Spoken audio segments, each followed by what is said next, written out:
today I'm going to show you some different shading techniques. Grab your pencils and let's get going. Hello everybody, I'm going to show you how to do some basic shading.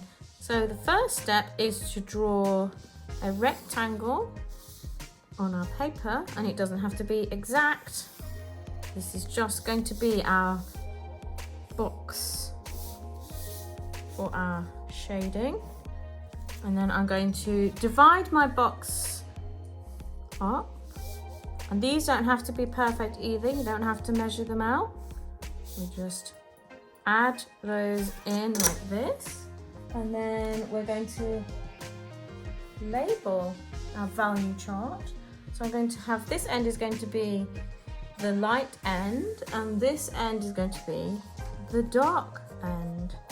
And you'll be pleased to know that this is the lightest we can go on our paper. So that box is already finished. So let's go all the way over to this box and let's colour in this box. And shading is all about pressure that you put on your pencil. So you want to press as hard as you can for this, but you don't want to tear your paper. And just be careful about these ends up here. You might have to go over it a few times. I'm just showing you here, and then all the way down to the bottom. And don't worry if it doesn't look perfect. This is just a value chart. And then we're going to move over to the next box, which is going to be a little bit lighter than this, but not as light as this. And what I like to do is just gently shade over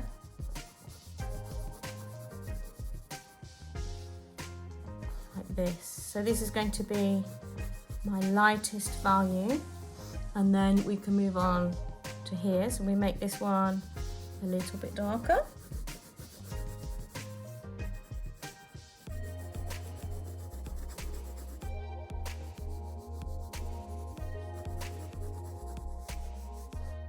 And then this one is in between, so it's not as dark as this and not as light as this. So have a go at making your own value chart for shading. So I can make this a little bit darker. Always about using your eyes and adjusting things, making these small adjustments to your drawings.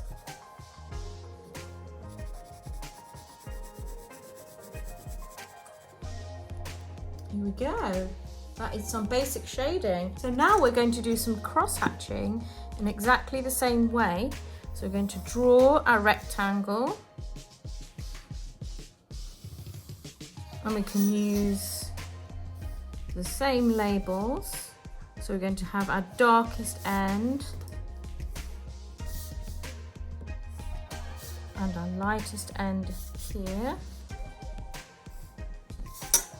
So cross-hatching is just a series of lines, and this is our dark area, so we're going to do a lot of pressure on our pencil, and we're going to look at the size of the gaps between here. So we're trying to fill it in as much as can,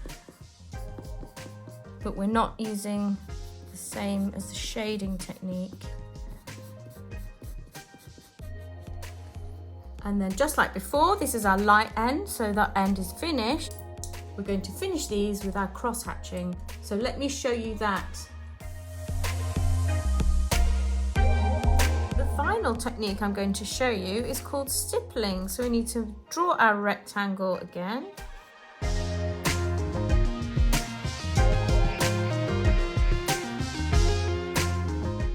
And stippling is lots of little circles. So again, our light value is already done.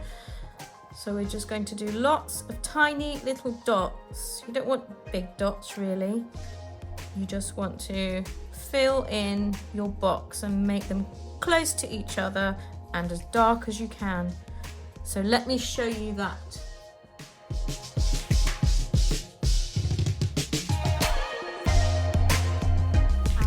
lighter boxes, we're just going to space out our dots and not press as hard in this box.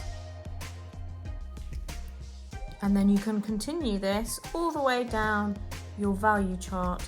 Let me show you that.